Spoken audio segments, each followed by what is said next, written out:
advancement in stepping up to the needs of the community in this climate emergency.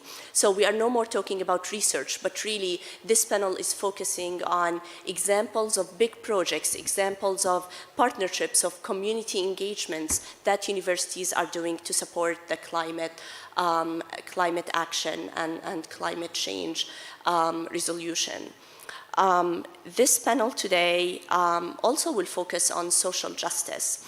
So while we are implementing all these innovative technological advancement into our society and working with industry to achieve our net zero emission targets reductions towards 2050, are we really paying attention to just and equitable energy transition? Are we looking at these innovation and technological advancement from a just lens? So as you can see here, we have 3 panelists. So the format of this panel today is that our speakers will change. So the first panel, we will focus on innovation and technology, to show that universities are not on the sidelines of what's happening on climate, but we are really essential. We are driving all these impactful changes. And in order for us to meet our targets, universities have to lead. And this is what we are here to show today. So the panel will be 25 minutes of Q&A, and then we will have 20 minutes for the audience for questions. And then after that, our next panelists will come up here, and we will speak about the social justice in the energy transition. Again, the same format, 25 minutes and 20 minutes Q&A from the audience. I would like to start by introducing my co-moderator here, Christy Facer. Christy is currently the Director of Secretariat for the University of Toronto President's Advisory Committee on Environment, Climate Change, and Sustainability. Christy has 2 decades of experience working on climate and sustainability solutions in Canada and internationally. Christy advises on various sustainability projects across all continents. She has a PhD from the University of Cape Town Graduate School of Business. Over to you, Christy. Thank you. Thanks, Shatha, for this warm introduction. It's my great pleasure to share a stage not only with such distinguished panelists, but also some friends. And so I'd just like to start by introducing them and welcoming them here to this session. And here I'm going to try a little experiment. Bienvenue, yes.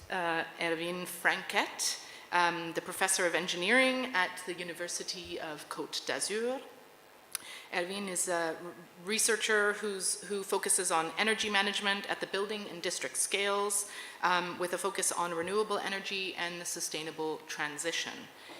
He also develops and coordinates several projects with transdisciplinary approaches, something that is very dear to my heart. And his current research is focused on multidisciplinary works in climate adaptation and sustainable development. As I had the great personal pleasure of learning about earlier this year, Erwin is also heavily involved in the France Freelance Energy Transition Program, launched by the university in 2020, and is making excellent progress on, and he accounts for, in this work, the university is accounting for 54 million euros to renovate its main campuses and to implement an ambitious energy transition. So this is the gentleman to my right. And then 2 seats down, benvenuta, my friend and colleague Patrizia Lombardi. She is a professor and vice rector for sustainable campus and communities at the Politecnico di Torino in Italia. She's the president of the Italian Network of Universities for Sustainable Development, and since 2015 has been leading the sustainable campus management of the university. She's an established figure in the field of evaluation on sustainability, and has been active in the field for 25 years. She has coordinated or served as a lead partner in several pan-European projects on urban sustainability, cultural heritage, and information technologies. And then on the third seat, again, and another Italian, benvenuta, Michela Gallo, a new friend tonight, a professor of mitigation and adaptation to climate change at the University of Genoa. Yeah. I skipped a couple words here in her bio. So, Professor of Mitigation and Adaptation to Climate Change in the Department of Civil, Chemical, and Environmental Engineering at the University of Genoa Polytechnic School.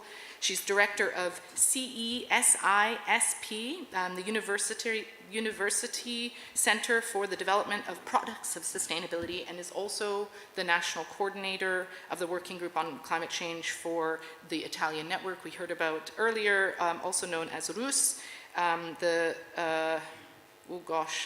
The Italian network we know in English is the of Sustainable Universities, and I think I might not be able to successfully deliver the next part.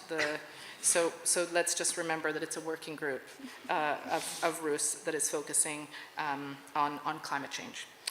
She is the founder and director of TETIS Institute, something I think we might hear about a little bit further on, a university spin-off company operating in the field of environmental sustainability. And then finally, at the end of the table here is my dear friend and colleague from the University of Toronto, Shatha Qaqish-Clavering. She's the Director of Strategy and Operations at Climate Positive Energy at U of T. She's a strategic leader who brings over a decade of experience working in clean technology, sustainability, and innovation in ecosystems in Canada. And she has experience managing large-scale projects, including an $85 million government grant program to drive innovative climate change-related technologies to reduce greenhouse gas emissions, which was part of the cap-and-trade program in our country. So, as all of you I know probably firsthand, universities are home to brilliant minds and such incredible innovations and research and development. But as a speaker that I was in some sessions with yesterday said, we're just not doing enough when that kind of research and when those innovations are staying home and with our own institutions and not really sort of serving the needs of society. And so this is what our session really is about today. It's about moving beyond what we're doing inside our walls at universities to really focus on the deployment and application of solutions to the climate challenge. So I'm going to now move over to the session where we start hearing from our wonderful panelists. Erwin, since you have deep experience in buildings, one of the greatest contributors to greenhouse gas emissions, perhaps you could start by providing examples of how at the University of Côte d'Azur your innovation and partnerships are creating solutions in the building space. Yes, for sure, thank you. Okay. Okay, so first let me thank all the audience and all the panelists to share this moment with all of you. I'm very entitled to be there and to share our experience in Université Côte d'Azur. Okay, first maybe I could give some example of this plan France Relance you mentioned. This 44 millions we had to use in Université Côte d'Azur. So the idea behind that was that at the beginning of the operation was to involve researchers so as to use this time to modify, not only to make the building more sustainable, but to try to use it as a research time and to improve the way we could do that on our campuses. Okay, maybe it's anecdotal, but 54 millions means a lot of things to try and to test. And so I think that was part of the success of this story, and also because it has been done by trying to involve as much as possible, the users, okay, which could be our colleagues, but also the students, okay. And so I think that was part of an experiment that was very, very interesting. Close to this kind of experiment, we are developing a new project in the same idea, where we are, trying to have a real smart buildings with, we have heard about the word a lot, but, to have a real building, a smart building which is working really, and so when you can, decide when and what you want to consume, and the type of energy you want to consume at the moment you want to consume, and so to look for more efficiency and more sobriety in the operational parts. Okay, and once again, this is done, not only on the technical and physical parts, but by trying, to think about, to integrate like the rebound effects, which are very well known, and to use what our colleague from the environmental psychology can give us as insight to know what should be done to avoid end ways if we are only to rely on technical and technological solutions. Okay.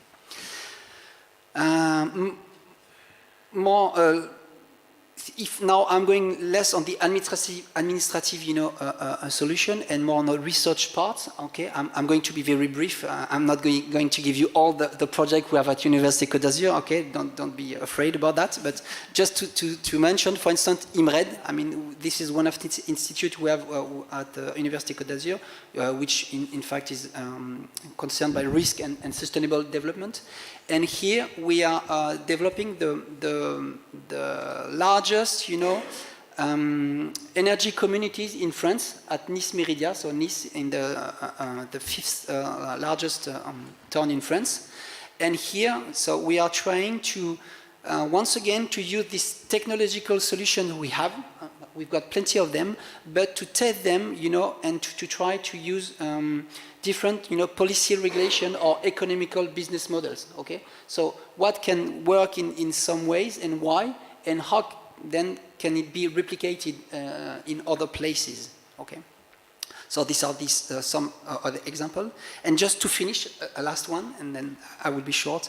Okay, we're also working, I mean, we will start very soon a European project which we are coordinating, where we will try to, to technically quantify the effects of bio or geo or recycling solutions, okay? And then to provide, obviously, life cycle assessment of this solution. And lastly, to have something, to convince insurance and bank that such solutions are reliable, or that we can guarantee a level of efficiency, and so we can have people, thinking that it could be used, and so bank following us in the adventure. Okay, so these are just some example of how we try to mix all these different aspects of our research and teachings. Okay, and I will stop that. Wonderful. And we are this incredibly small group here tonight, and so this creates accessibility, so you can hear a little bit more after the session, if need be, on all of these different projects. So moving now to Patrizia.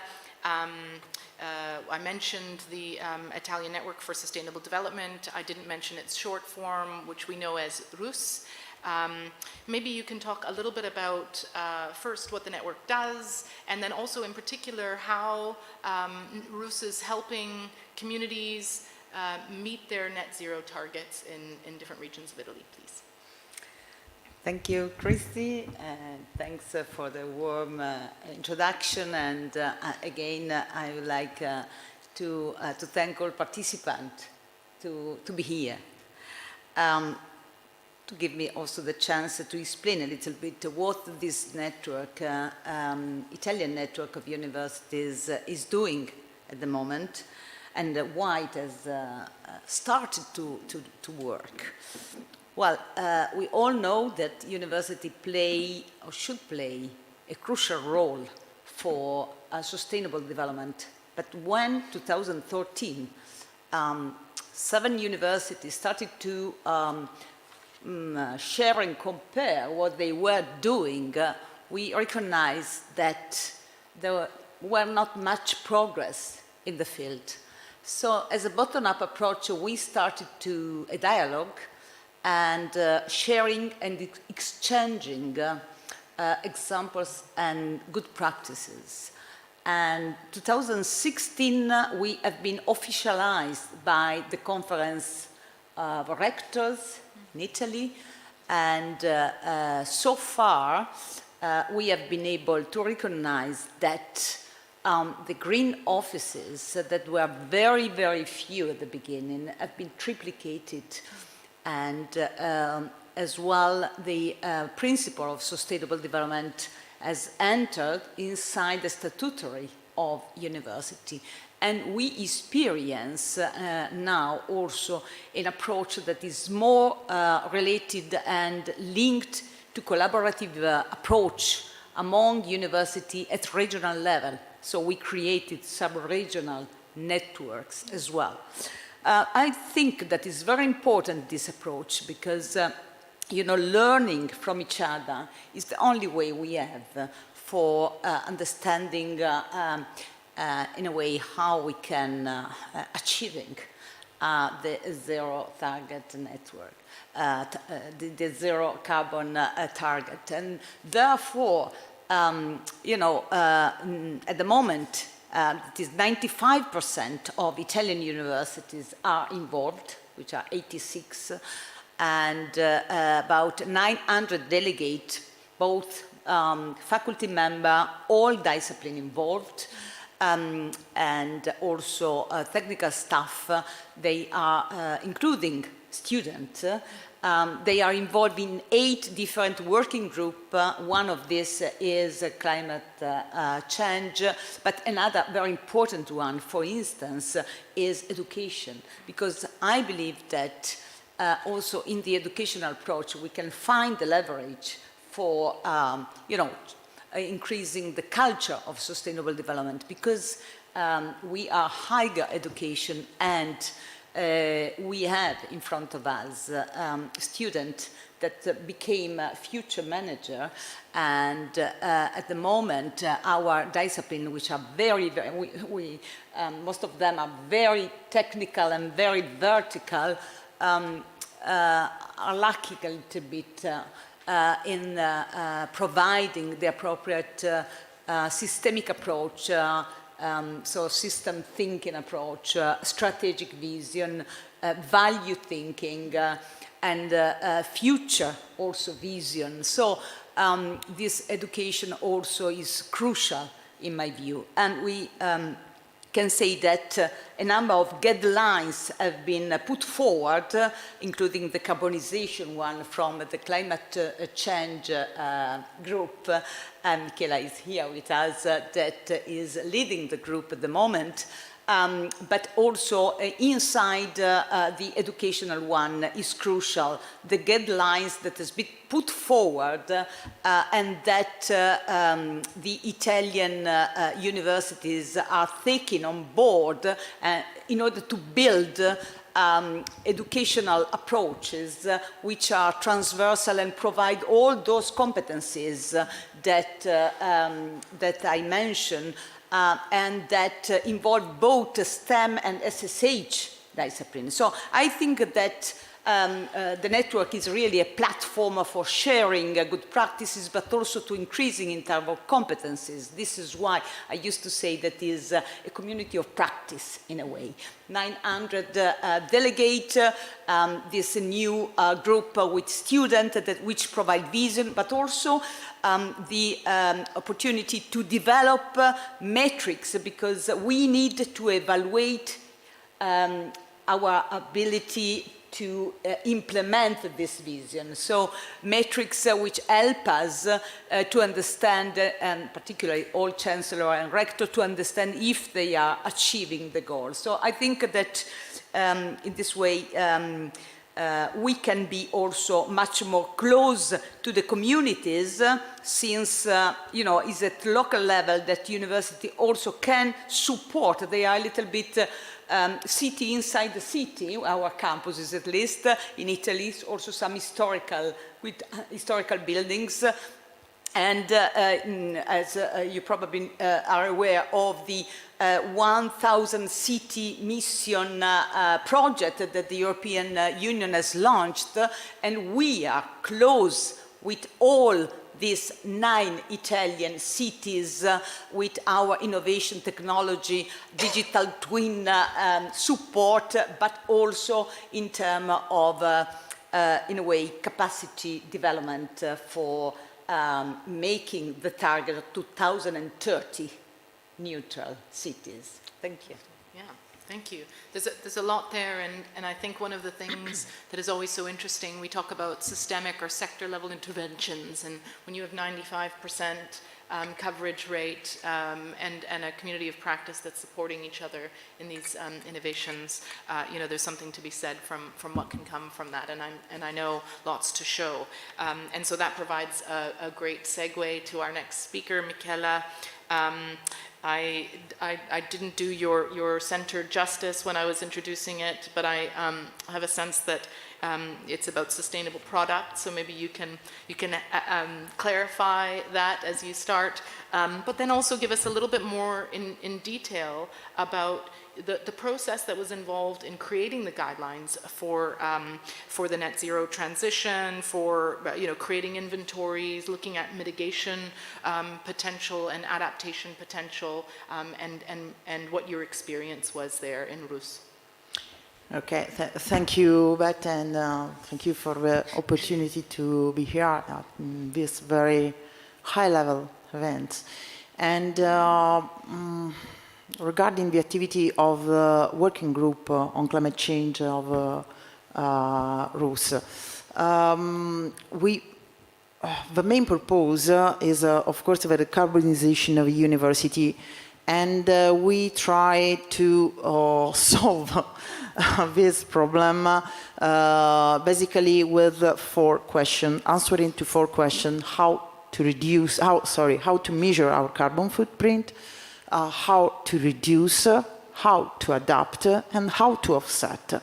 So for the first step was, of course, the development of a guideline. So we published in 2019 this guideline for the calculation of greenhouse gases inventory for university. So we support the university in the calculation. It's a very technical guidelines where we define, for example, type of greenhouse gases sources to be considered, what type of emission factor, what type of database has to be used. So very technical and practical information. Then at the beginning of this year, we make a second version of this guideline where we updated all this methodology, and we integrated with other information. So for example, not only for the calculation of a carbon footprint, so of the greenhouse gases emission of a university, but also we integrated with the methodology for the calculation of a CO2 absorption, for example, by the university management of the green areas. In the next year, so in 2020, we published also the guidelines for the mitigation, so for drafting of a mitigation plan. In this case, we list several measures that can be implemented by the university in terms of mitigation, and they are mainly related to the energy efficiency and to the mobility, because energy consumption and mobility generally are the two main contributions for the carbon footprint of every organization, but in particular of a university. And we set, what is important, we set in this guideline two main targets. The first target was set for all the Italian university of Rous, so the Rous network, of a reduction of 20% by 2030 compared to the first inventory. So the university can use the first guideline for calculation of their own inventory, greenhouse gases inventory. This is the baseline, and then they have to reduce of 20% before 2030.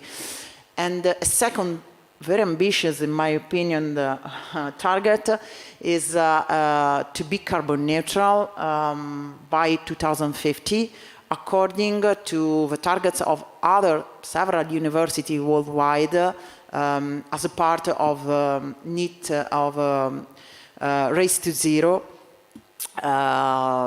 initiative. So it's a very ambitious, we will see what will happen.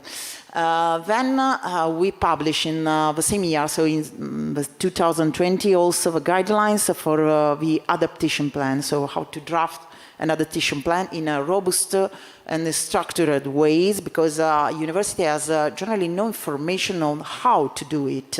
They have the knowledge, but they don't know exactly what type of structure has to be considered in this type of document. And also we listed and we provided some best practice deriving from the experience of other universities worldwide, at national and international level, that can be reproduced easily by the university, so they can be implemented in a very quick way. And generally this type of measure consider typically the management of extreme events. So for example, heat waves, extreme rainfall and so on, because they generally are the most impacting aspect for a university. And then finally, we move to the 4 pillars, that is how to offset. We start to work to these 4 guidelines now, and we'll have the first meeting on the 19th of December, just before Christmas. And we start working on this guideline too, and well, we want to investigate all the opportunity for the offsetting. Consider that generally a university, the average emission of greenhouse gases for a university in Italy at least, so considering also our national mix for scope 1 and scope 2 is about 10,000 tons. But if you consider that we have more than 80 universities in the network, it's a lot. And so we have to offset, and we'll have to spend public money for this. So it's important the choice of also the type of program, voluntary program, regulated market. So we will have to investigate what type of option, international programs such as Gold Standard, Vera, or others. But our ambition is to try to define a new standard at least at national level, that provide the opportunities to the Italian university to produce our carbon credits too, by additional activity that can be positive from a carbon emission point of view. We will see also in this case what will happen. What I want to say, just concluding, we involved in this working group specifically 70 universities and 150 researchers.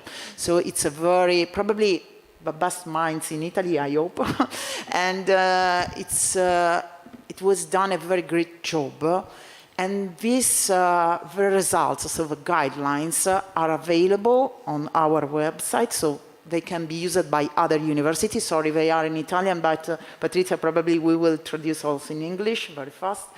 And so they can be used worldwide, but they can be used also by the civil society, not only by university. They can be used by enterprises, by services provider, by municipality, by public institution, and also private institution, because the rules for calculation are very similar.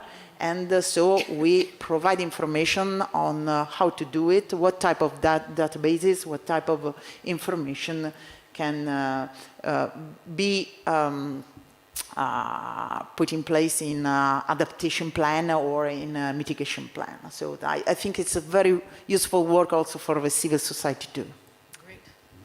Yeah, we often think about learning in universities when we think of our students, but I think what these examples really show us is that the learning is happening, within our peer groups, within our communities of practice, and also potentially, with our partners in other sectors. So thank you, and I loved hearing also about the adaptation plan guidance. It's something that I would say, looking internationally, that not all universities are as far as perhaps the Italian ones are along on.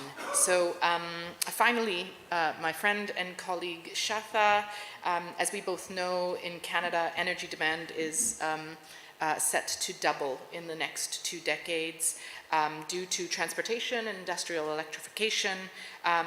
Tell us a little bit about, or perhaps I know a little bit about your work, but tell our colleagues here about the role that the university will play, the University of Toronto will play in the energy transition and to ensure that Canada is readied for this challenge over the next few decades. Yeah, this is actually a great example of how multidisciplinary professors are stepping up to meet the needs of the society, the needs of industry. So we are calling it the Grid Modernization Center. It's not a typical R&D center. It's housed at the University of Toronto, but not on campus. It's going to be off campus. It's run by the university, operated by the university. However, it's not R&D. So what this Grid Modernization Center is set up to do is a partnership between 50 different organizations, including the utilities. So we have the 4 big utilities in the province of Ontario on board. We have big OEMs like Schneider, Siemens, ABB, SEL, etc. And then we have the startups, the local startups and SMEs community, as well as the industry association and government at the 4 levels. So all these people are coming together to try to address the electricity demand, the supply and demand, and the increase of electrification in the coming couple of decades. The center will have simulation capabilities, so we can simulate any grid, not only in Canada, but anywhere in the world. So this is an invitation to all of you to collaborate with us and bring forward projects. The center is still under development. It's a $23 million center. 12.5 million or 13.5 million from industry partnerships and 10 million from federal government.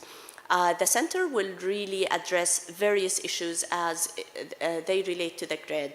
And some of them would be the planning for electricity. So if we are going to include DERs, distributed energy resources, if we're going to include intermittent resources of energy such as solar and wind, how are we going to plan as utilities for those? Because there is lots of intermittency in them. Where do I need to have my energy storage? On which substation close to that? So really it will help utilities in planning. It will help them in understanding where the supply will come from and where the demand is going. And most importantly, it will help in making the grid smart. Because I hear it all the time that the grid or electricity had its first revolution once it was invented. And since it was invented, not much happened to electricity.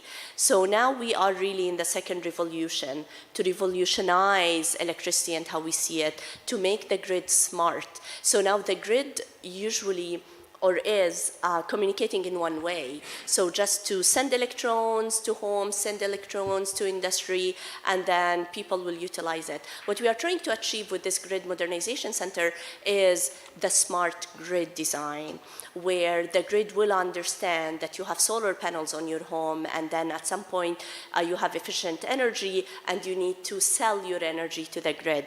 You are going to do vehicle to grid, discharge your battery from your vehicle into your home, use it, and then whatever is left, you're going to put it back into the grid. So how the finances of that will work, nobody knows so far. And this is what makes it really, really difficult to implement a smart grid, and this is what this center will do. So in addition to all these technological aspects, we are going to test new technologies, energy storage technologies, EV charging infrastructure on the grid. Because right now, and any grid in the world, they are really risk averse. And you don't blame them, because when there is no electricity to your home, everyone will blame the utility. So this is why they don't take risks. And usually adopting new technologies and implementing it in the grid takes lots of time and lots of testing. So the idea of this center is to test in the presence of the utilities and to make sure that the utilities are happy with the protocol of testing, so that in the future it will be kind of certification. So once this center tests, this specific technology, the technology passes, then the utility needs to adopt it from technology perspective. Now, the other aspects of this center is it will study roadmaps to adoption. So it will study other obstacles, because we know technology is just one of the obstacles, but there is also financial obstacles, there is also regulatory barriers, there is also some kind of, I would say, policy play, incentives, government incentives. So really, we're gonna draw pathways and try to understand what's happening with these new technologies and why they are not being adopted. Because if we want to meet our targets, we need to adopt technologies, and we need to stop just talking about them. We need to implement them. And this is really what the center will do. And I always like to say, this center will produce reports not to sit on the shelves, but this center will produce reports to be implemented into practice, where we can deploy these technologies. So the center is multidisciplinary. We will have people from policy, people from economics, finance, as well as the science and technology, consumer behavior. So we're going to provide some recommendations to the city where you need to put EV charging infrastructure, depending on early adopters, who can afford an electric vehicle these days, and what are the patterns of their usage of the vehicles. So that will help into the implementation of these new technologies. The last thing I want to mention is that the beauty of this center is you have all the stakeholders around the table. So you have your regulatory there, you have your utility there, you have your technology solution provider there, and you have the OEM that's going to play the intermediary role between the early technology and the utility. So there is no room for one to blame the other, because all of them are sitting around the table. So we want to have really good conversations in order to provide outcomes. Great. When I was listening to you speak, one of the things that I was thinking of is we often talk about ecosystems when we want to deploy technology into a space that has many layers. But what I heard was some of the dynamics that we can really attribute to natural ecosystems where there is things happening in multiple directions. The communication, there's a regulation happening in multiple directions with different players, with different levels of technological and regulatory and learning opportunities. So that's really interesting, and I think very much to the topic that we are here to talk about today. And perhaps now is the time to pause and open the floor. We do have, I think, a roving mic for any questions for this panel from the audience.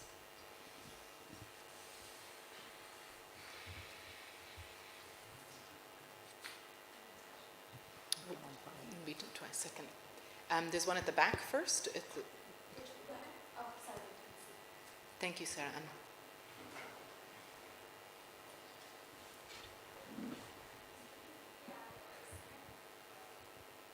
Hi, so I came in like 5 minutes late, so I apologize if this question, you already covered it. I was wondering, when we're talking about decarbonization at the university level, are any of your universities focusing on decarbonizing your investments as Scope 3 emissions?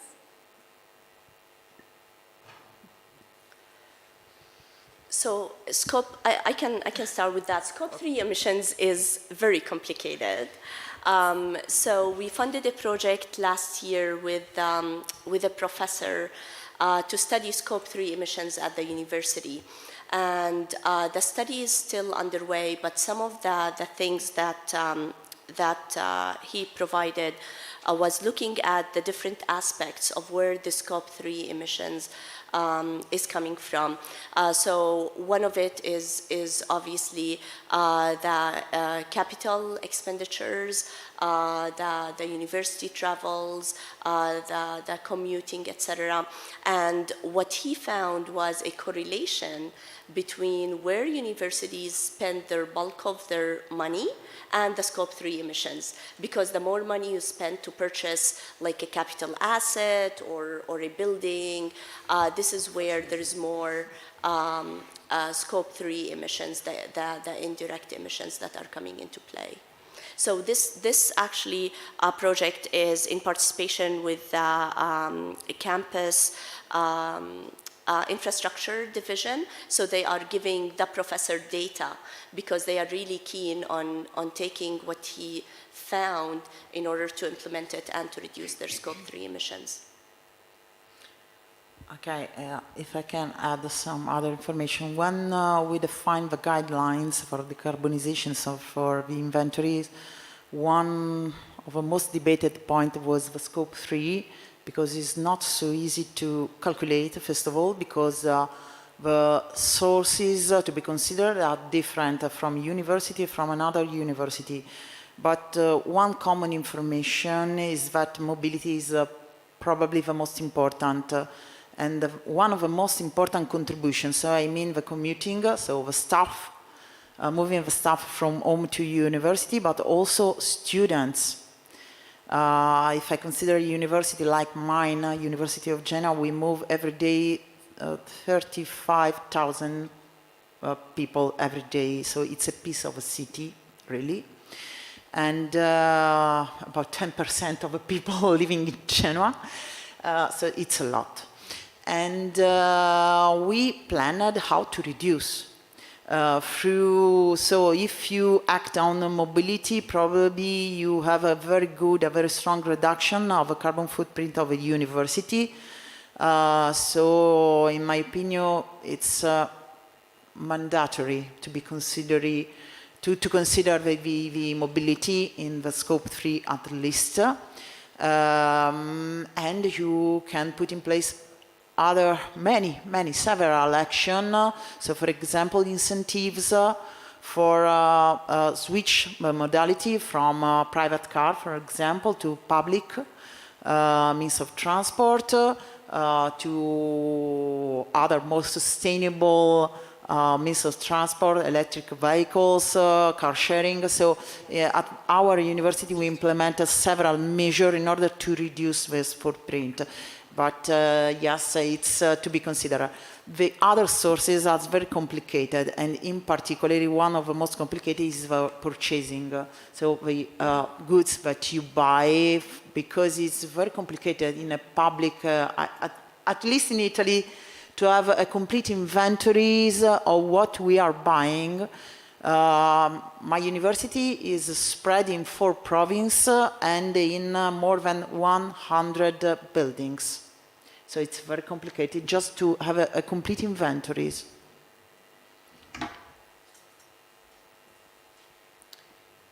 Let's go to the front row here. Paola. Hi, thank you for the panel. I have a lot of questions about the Italian network, but I guess I'll just focus with 1 and 2 questions.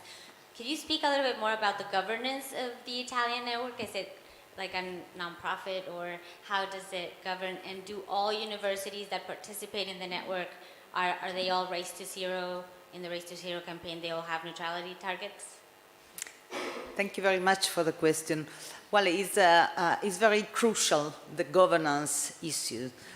We decided to be very light, so to be a real network platform. So we are not an association.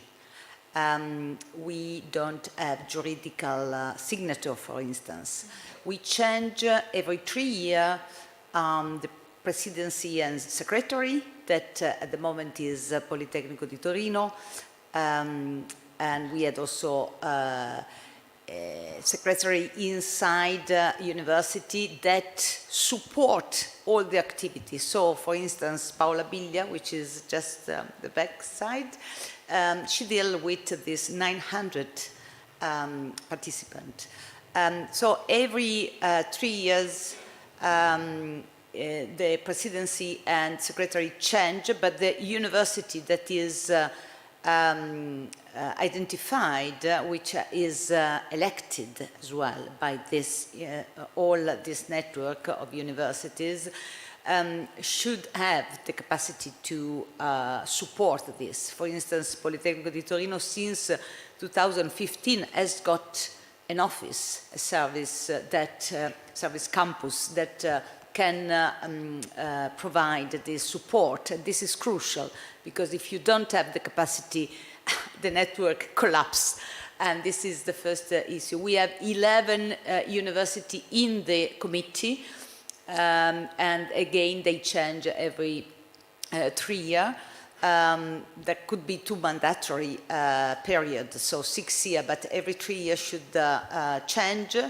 And so it's very, very light, but this is a decision in order to have the opportunity really to act as really a member of a real network. We are clearly officialized by the Conference of Rectors, and this is an opportunity for the network also to be recognized as an association, because clearly if we need to, for instance, work in terms of collectively in a project or whatever, is the Conference of Rectors that take the lead of this. I'm not sure if this is all, but I'm sure that I recommend to all countries to get this collaborative approach, because it's the only way that we can phasing out. And the university, they at the beginning only, I think it was at the beginning only 4 were signing, as signed in 2019, the Race to Zero. But now I think there are like 35 in the last mapping exercise we have done it. So 35, about 35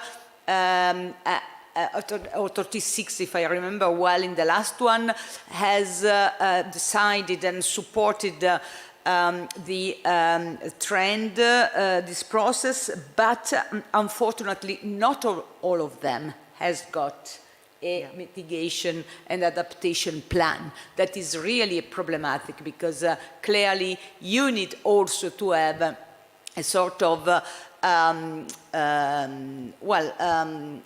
very measurable emission platform.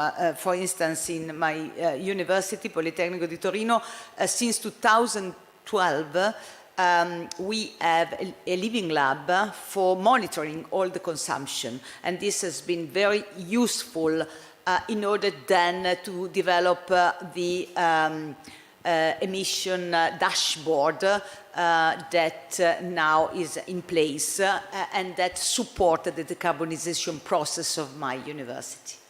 Thank you.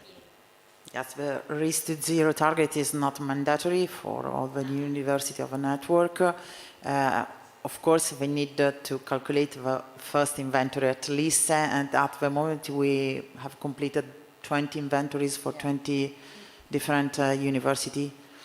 And so they can start working in reduction. Okay. We can do one last question. Okay, the boss says yes, please. Oh, thank you. My name is Sylvain Antoniotti from CNRS and Université Côte d'Azur in France. Yeah, actually, it's a comment slash question. So the comment, even if it's obvious for most of us, is that we need to work interdisciplinary. And I was thinking when you say the issue of adoption of technologies and innovation, it's clearly where social science are coming into play.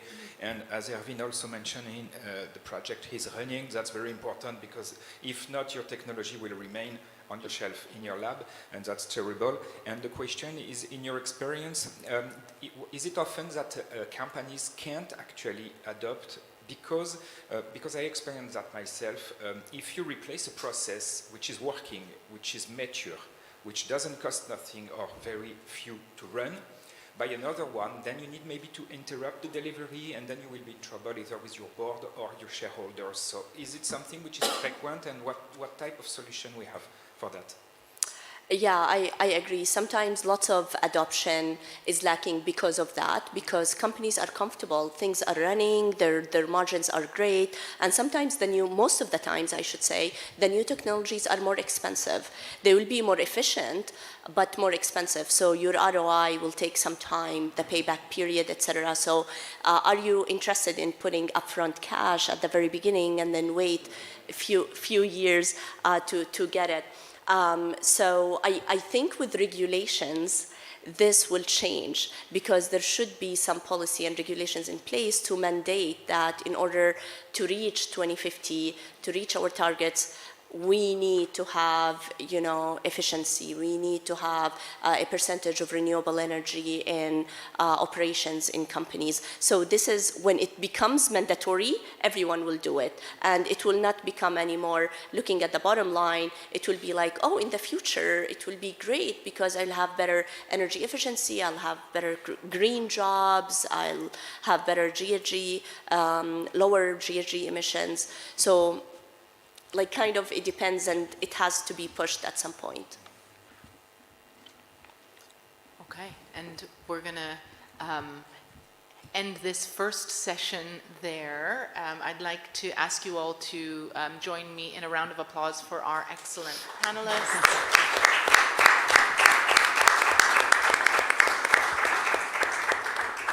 And now we'll do a changeover to the second group. Yeah, thank you, Christy. I would like to invite our next panelists here to the stage.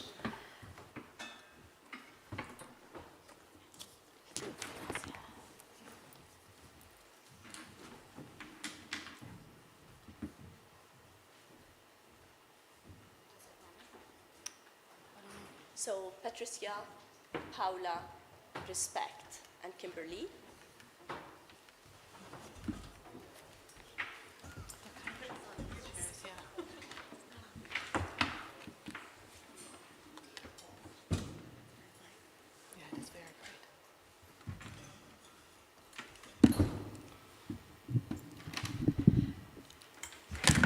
So thank you for our first panelists, and I'd like to welcome our second group of panelists.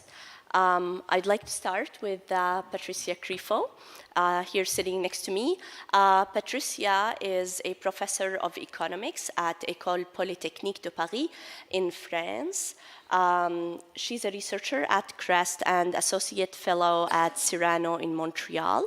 At École Polytechnique, she's director of the Master Economics for Smart Cities and Climate Policy, and of the Sustainable Finance and Responsible Investment, and Deputy Director of the Interdisciplinary Energy for Climate Center. She's also the Vice President of the French Banking and Insurance Supervision Committee on Climate and Sustainable Finance. Welcome, Patricia. Next to Patricia, Paola Visconti is Sustainability Engagement Manager for Ruta Azul, Tec de Monterrey's Sustainability and Climate Change Plan, and she's also representing our partner Second Nature here on this panel. Paola is responsible for leading the outreach and engagement strategy for Tec de Monterrey's Sustainability and Climate Change Plan by participating in national and international sustainability networks and working with internal and external actors to catalyze climate action in society. Additionally, she coordinates the strategies to embed education for sustainable development in the curriculum. Welcome, Paola. Next to Paola, Respect Musiyiwa is a master's student at University of Edinburgh in the UK. He's a MasterCard Foundation Scholar at the University Global Academy of Agriculture and Food Systems. Respect is an award-winning social innovator and agricultural entrepreneur. Passionate about sustainable smallholder agriculture development, he aims to contribute to the total eradication of poverty and hunger through coming up with participatory community initiatives towards climate-smart agriculture and sustainable utilization of our natural resources. Welcome, Respect. Kimberly Marion Suiseeya, Associate Professor in the Department of Political Science and the Environmental Policy and Culture at Northwestern University in the United States. And as you notice, I'm saying the countries because each one of these amazing panelists is coming from a different country, so it's impressive the amount of experience we're going to share tonight. And Kimberly is an environmental social scientist with expertise in environmental justice, global environmental politics, indigenous politics, and community-driven research. Her research examines how indigenous communities shape and are impacted by multilateral environmental agreements like the UN Framework Convention on Climate Change. She's a commission member of the IUCN's Commission on Environmental, Economic, and Social Policy, a research fellow with the Earth System Governance Project. And our last speaker is Carmela Cucuzzella. She's joining us virtually from Montreal. Carmela is the Dean at the Faculty of Environmental Design at Université de Montréal in Canada. Previously, she was a professor in the Design and Computation Arts Department at Concordia University. She was the founding co-director of the Next Generation Cities Institute at Concordia and held the University Research Chair in Integrated Design and Sustainability for the Built Environment. Her current research focuses on the design of spaces for health and aging in the city. Welcome, Carmela. So as I mentioned at the very beginning, the first panel was really focused on innovation and technology and how the universities are playing a big role, whereas this one is really more focused on the social aspects. Are we ignoring the social justice and as universities when we are really focused on innovations? How are we doing in terms of just transition? Are we using the equitable and justice lens when we look at these new technologies and implementing them? I also note that most of your organizations, including the University of Toronto, are part of the U7+ Alliance, whose members define concrete actions universities can take to collectively address global challenges such as global warming and the Sustainable Development Goals of the UN. And this is just one example of universities' alliances working together. The other example, as Patricia mentioned, is the RUS, and the Italian example. So my question to you, Carmela, online, is just transition. We always hear it, and in this COP, like almost in every session, we have to have a question about just energy transition. And we heard a lot that the climate change and energy transition will disproportionately affect vulnerable and marginalized communities. Carmela, can you tell us why this is a fact now that everyone is expecting that climate change will have really bad impacts on the marginalized groups, and how does this impact take place, and what are the social justice implications of these disparities in the context of the built environment? Thank you. And I'm very happy to be here, part of this panel. Certainly the disproportionate impact of an energy transition on vulnerable and marginalized communities within the area is rooted in various interconnected factors.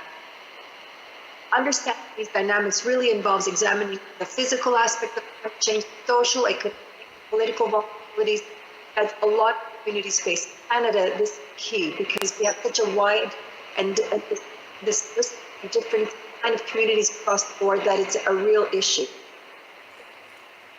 Some key points to consider is, in Canada, which is very key, geographical vulnerability and economic disparities.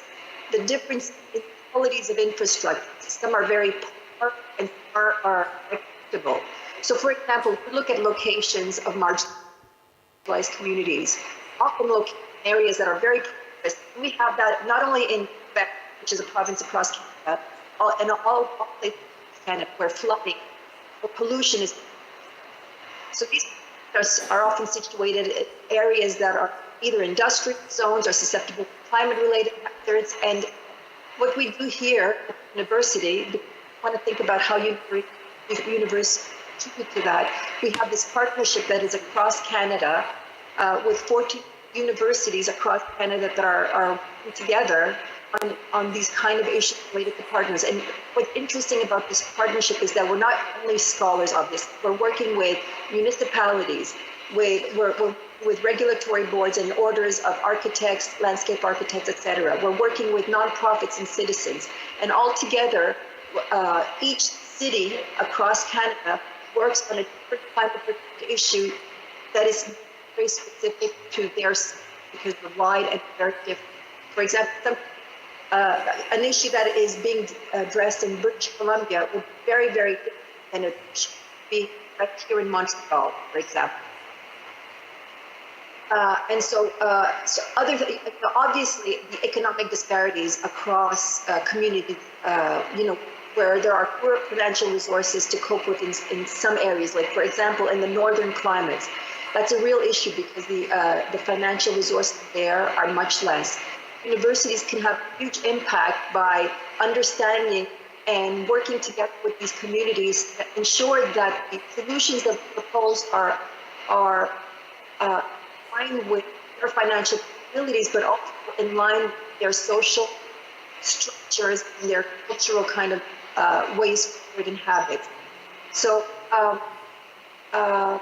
one thing that I would also like to add, because the systemic kind of way of thinking was mentioned in the earlier panel, and that's really important also for especially social and spatial injustices that have been regarding climate adaptation and solution. And so one of the things that we're trying to also do in the university is, or in our faculty, is we have built a program based on systemic kind of thinking and backcasting, so we can actually come with roadmaps that are very, very concrete, using real case studies and working with communities. And this will involve working with policy as well. So as we can see, it's not systemic, has to bring all the actors on every singular situation. Every situation is very different. We talk about the stuff there. Thank you, Carmela. And that will lead me to Paola, actually, and Mexico. You're coming from Tec de Monterrey there. How do you see climate justice and the role of universities? How are you working with various communities in Mexico to address climate challenges? Oh, thank you for the question, and buenas tardes a todos y a todas. And thank you for inviting me to be here today. First, I just want to give a little bit of context. Tecnológico de Monterrey is a Mexican university. We are a very large private, nonprofit university. We have about 90,000 students. We have 26 campuses that go from the south to the north of the country. So we are expanded all through the Mexican territory. We are a Race to Zero, and the Race to Zero campaign, we have a neutrality goal before 2040. And so with that context, we have a sustainability and climate change plan that was launched April 2021. So we've been working in the last a couple of years in our sustainability strategy, and one of the aspects that we want to work on is climate justice. Is one of the things that we are including in our engagement initiatives, and this goes to what the network that the Italian network is very similar to what we are trying to accomplish. We just received a Catalyst grant from Second Nature to start the creation of a network of Mexican universities. But the most important thing about this network is that we want to make sure that it's the public and private universities that are included in the network, and that they represent from all areas, all geographic areas of the country. So public universities, private universities, north, central, and south of the country. We just had our first meeting, so we're just starting this work, so learning from other experiences is going to be very valuable.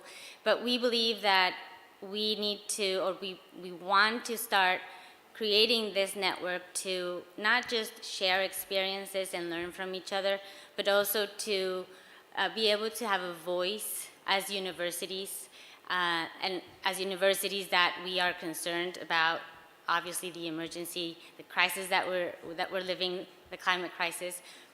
Most universities, or a lot of the universities that we've spoken to, do some sort of sustainability work. So they have started either through research in their operations or in the education of their students. But not necessarily all of them have a plan or a strategic plan on how to get there, or like they were saying, not all of them have their emissions, their 1 and 2 emissions recorded, or an inventory of emissions, or scope 3. We are still calculating our scope 3 emissions. So what we want to do is to make sure that we can learn from each other and help each other in how we are advancing. Another strategy that we are also focusing on is how do we also make sure that we learn about Latin American universities as a whole. So one of the events that we organized here at COP in the pavilion that we're hosting with other universities is just a reunion of universities of Latin America, just to see who's here from Latin America, because we don't necessarily see a space dedicated to the higher education sector of Latin America. And even though we've learned a lot from our North American partners and Canadian and European partners, we do believe that Latin America has a specific, very different context, and that we should also be learning from each other and supporting each other in this process. So in terms of climate justice, we've also worked in our curriculum and through our research, but for now, I guess I just wanted to talk about these 2 initiatives. One, the Mexican University Network, and then this other convening of Latin American universities. Thank you, Paola. Respect, what's your take on the role of universities in climate justice? Especially you are a student, so you are in the middle of it all. So we are staff and faculty here, so we can give our own vision, but you are like in the grounds, so you know what's happening better, and you are part of that youth community, and as we know, they will be mostly impacted by climate change. Do you think, from your perspective, universities are doing enough? Firstly, I would like to thank you for giving me this opportunity to be part of this distinguished panel of delegates, and this being my first COP, and also to give a voice of people from the Global South on such an important platform. I think from a climate justice perspective, people from the Global South who have been taken as charity cases in most cases. We were not afforded the platforms and the opportunities also to have an active role in terms of the climate discourses, or in terms of negotiations, and also in terms of also putting our ideas in mitigation and adaptation programs in the Global South. But I want to point out one specific program at the University of Edinburgh, which I'm also a proud product of. That is their partnership with foundations like Mastercard Foundation, which affords us people from the Global South to have a top-notch education in some of the best universities in the world, like Edinburgh, and also being able to go back home and implement what we've learned at school. For example, me, I'm coming from my village in Zimbabwe. I'm studying for my master's through online program, and the university is supporting me whilst I'm back home. I'm doing my research in my community, working with my community members, and my research findings is going to be implemented in my community. So if our universities in the Global North can have such partnerships with various organizations, which affords us people from the Global South to acquire such opportunities, I think we can have many climate leaders in the Global South. And also, the partnership must not just end in providing scholarships to us people from the Global South. It must also involve partnering universities in developing countries, so that there's this exchange and twinning partnership between universities in the Global South and universities in the Global North. Thank you, Respect. Kim, So we are here in this room chatting about role of universities and what we can do, what we cannot do, and how we are important. And then in some other rooms, a little bit far away, the negotiations are happening. Statements are being declared and some agreements are being signed. So can you tell us more, and I would say educate us about what happens at COP and how decisions making structures at UNFCCC impact the adaptation mitigation, specifically now when we say mitigation, we have to say adaptation because there is some damage that has already been done. We need to adapt to it. At the same time, we need still to mitigate others. So can you please tell us more? Sure, and thank you also for the chance to be here. Those lights are very bright, so it's like sunshine inside. So, you know, when thinking about this question before the panel, I was also trying to think about the broader context, us as universities, our role here, and I'm a faculty member, so I'm speaking as a faculty member, not as some, everything I say I'm responsible for, I'll just say that. But you know, I think about universities, and I'm going to frame this to get to your question. I think about research and what we can do as universities is what we should be doing is being able to take really big risks, right? We can take the risks because we are able to spend the time to really test out different things. We can help, we draw a lot of our inspiration and ideas from working with students like Respect. And I think a lot of the way that I approach research is thinking about my obligations and responsibilities to the communities that I work with. And that's the same thing I want to think about with decision making here at the UNFCCC, that we have large responsibilities and obligations to the communities most impacted by climate change.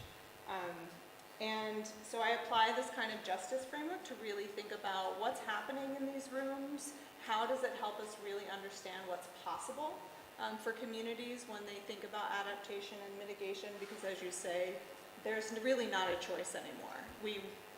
Adaptation is where we're headed.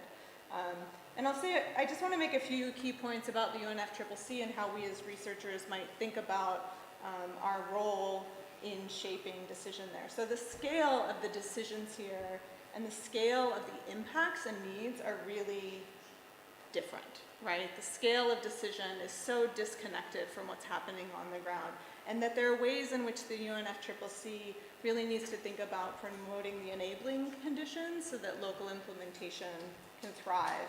And I think as universities too, we have to think about what are the enabling conditions that we can provide for our students and for our universities in helping drive really important implementation on the ground. So when the people that are closest to the impact and implementation of the decisions aren't involved in the decision making, we're heightening the likelihood that we'll fail. And I might follow different tracks than folks in this room, but I think there is some concern that the UNFCCC might be not quite realizing its potential for driving mitigation and adaptation on the ground by really engaging the people most impacted by climate change, which I think Respect is getting to as well.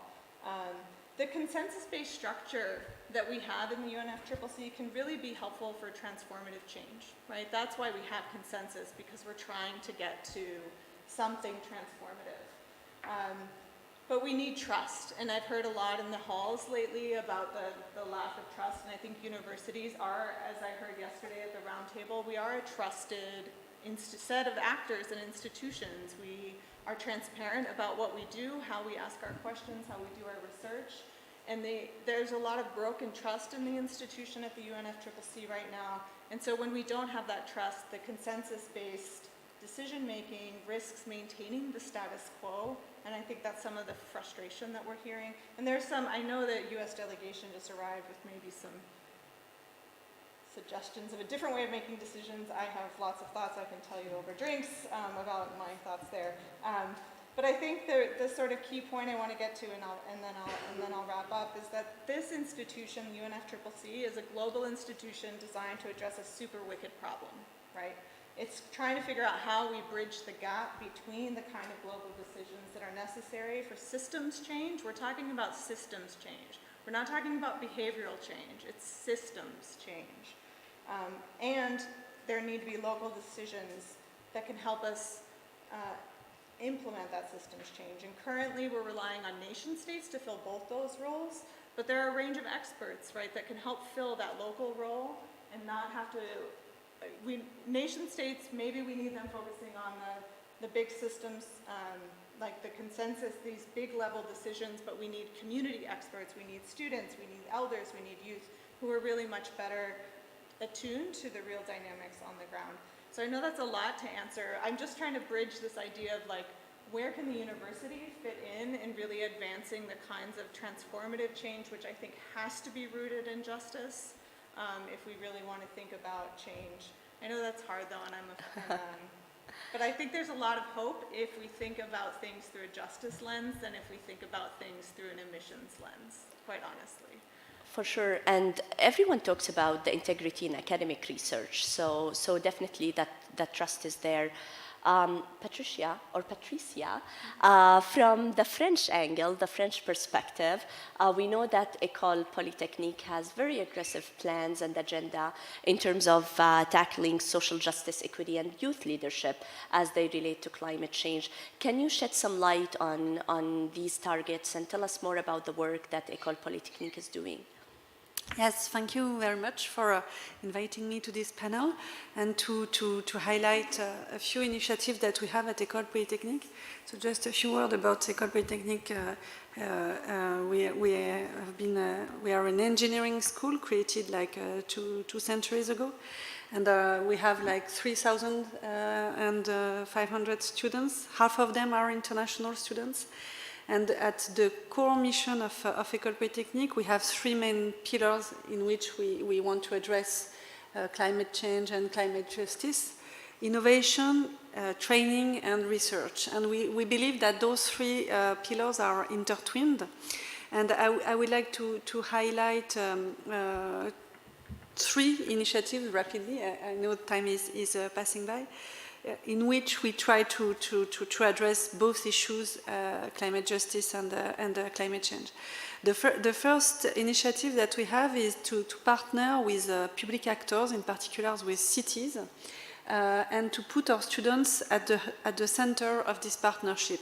So that's what has been done in the Master Economics for Smart Cities and Climate Policy. We have a partnership with the city of Paris, and in this partnership it is our students who evaluate the climate action plan of Paris and try so they work on real-world data, and they really provide their own insights on what's going on in Paris, and the policies that have been undertaken are there on the good direction.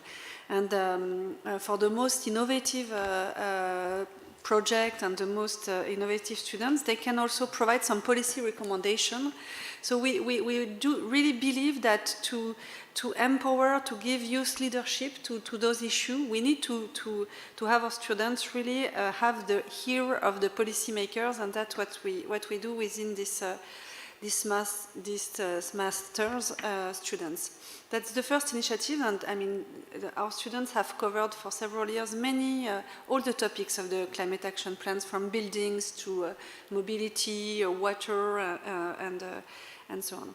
The second initiative that we do is that we partner with companies as well. That's important to also put our students really in a professional framework in the direction to analyze climate policy action at the company level. And one partnership is very important. It's on sustainable finance. Climate finance and sustainable finance is an important topic at COP28. We have heard that the first day of the COP, a consensus, an agreement was reached on a climate fund. And we have been engaging for many years, almost 15 years now, on this topic of climate finance with the financial sector.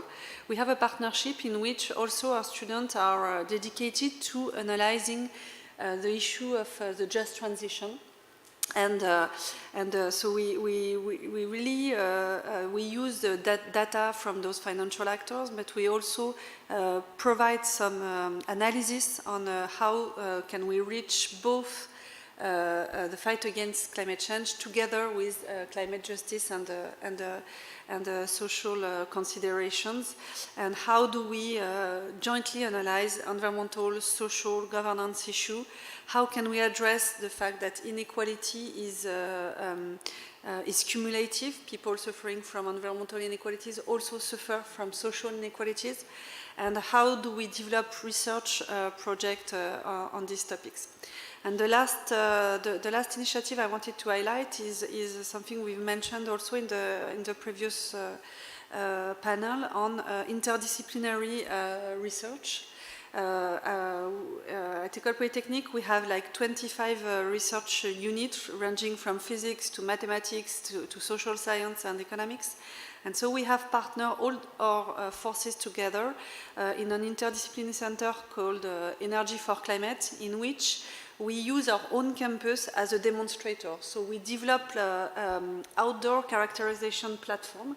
Our students are really at the center of that. It's them who develop those innovative ideas, and that help us to imagine the energy transition with a real solution, and that can be replicable at the industry level, and that can reach the scale.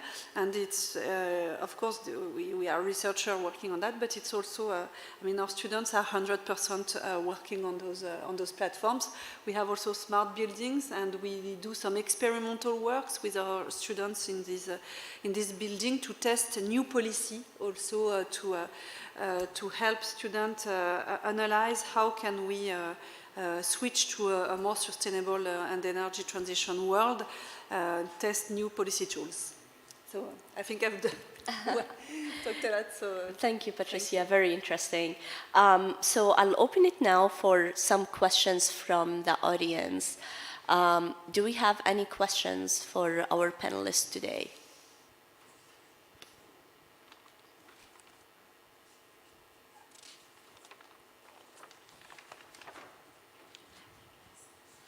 It's okay. Thank you very much.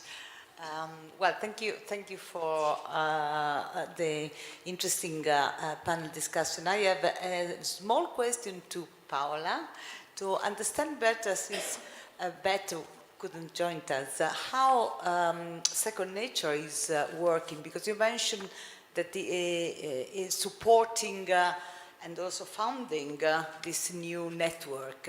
How does it work, this? And the other question that I have to Patricia is, because I'm also technical, I'm inside the technical university, very, very close to what you mentioned. And so I wonder, how are you in your university measuring the impact that you are providing with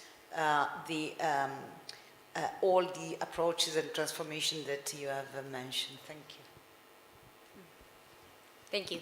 Yeah, so Second Nature is a nonprofit in the US, and they launched an opportunity to apply for a Catalyst grant. So it's, I guess, money they received, and we applied for the funding. Is seed funding for us to just start the work. Is not funding the entire network. It's just an initial funding stream, yeah.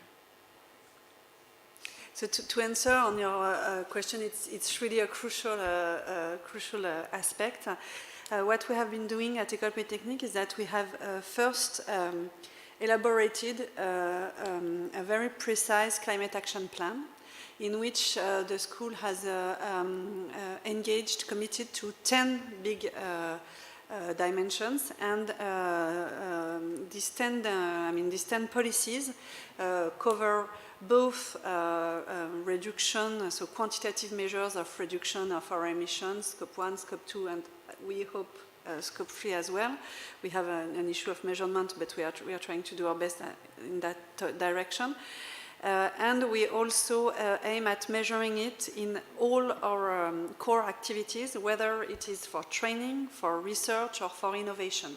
So we have startups, we have like 700, 800 startups that have been developed. So we ask them also to contribute and to measure their impact. On the research side, we also measure the projects that have been proposed and that are currently developed by our researchers, how they address environmental and climate issues. So we have indicators to measure that. And on the training side, we also have impact measurement indicators. How many, we want that 100% of our courses take into consideration environmental issues. It's very complex in certain departments, but we are pushing and we are measuring it. And we have set up an advisory board that challenges us every year on those impact indicators. So I'm not claiming we are reaching all those indicators, but we have set up like a full process with this plan and board. Thank you. Perfect. Oh, please go ahead. Do you have a question? I can wait. No, I wanted to ask one, but go ahead. Thank you very much. I have a question to Kimberly, if I may, concerning the very concept of indigenous knowledge. And my question is related to the role of universities, let's say, in formalizing or not, and to what extent maybe, the indigenous knowledge, since we have, particularly in Western countries, a definition of science, which is not that broad to encompass what indigenous knowledge is, let's say. So how can universities manage this question of formalizing indigenous knowledge? Do you think that there is a role for this higher education institution, etc.? Thank you very much. You see, that was my question. Thank you for asking it. I cannot believe it. Yeah, it was about indigenous. Thank you. That was Jean-Christophe from Université Côte d'Azur for Kimberly.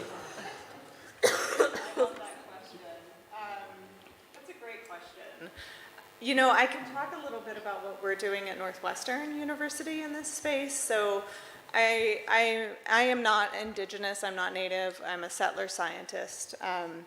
But I work a lot with indigenous nations and communities, and we have at Northwestern University a Center for Native American and Indigenous Research. And so this is really focused on research and knowledge. And a lot of the ways, so I don't know that I would say universities should formalize indigenous knowledge. I think they should create space for indigenous knowledge. And what that means, I think, is recognizing what a lot of indigenous scholars would say is two-eyed seeing. So seeing with one eye sort of Western scientific methods alongside indigenous ways of knowing. And what that does is creates a much more robust landscape of knowing, so we can really think about problems in a different way. And what I think what that could do for the university in particular is a lot of different things. One, it can help us be better problem solvers, right? To really understand the complexities of the types of issues that we're facing. Two, I think it can create a much more open and safe environment for indigenous students to become part of the university. It can be a very, there were some data that were just released at Northwestern University that showed that our indigenous students, when they arrive, they are the most hopeful students out of the entire student body. And when they leave with the least amount of hope out of all of our students. And that's disturbing data. But it's because we're not creating space, right, where students feel like they belong, where they feel safe. And so I think this is actually, the university can play such a transformative role in society by creating those spaces for other ways of knowing. And that we would then, I don't think, you know, as a settler scientist, it's not my role to do indigenous science or indigenous knowledge. I like to stand behind and support from behind and amplify in the ways that I can. But I think that the more that we can create space for all of these diverse ways of knowing, we can start to get out of the sort of tracked thinking that we've gotten into on all these problems. And that's where the hope is for me in this space and the opportunity. And I really encourage you, if you haven't had the chance to go to the Indigenous Peoples Pavilion where a lot of knowledge is being shared, it's a wonderful space. And it's where I see the fight for climate change. That's where the rubber's hitting the road. And these are, so I encourage, you know, I love that question. I don't think we should formalize. I think we should create space, acknowledge it, respect it, give it the same weight that science has. Yeah. Thank you. Thank you, Kimberly. We are at time, so please join me to thank our panelists for their wonderful insights. And they will be around, so you can speak with them after.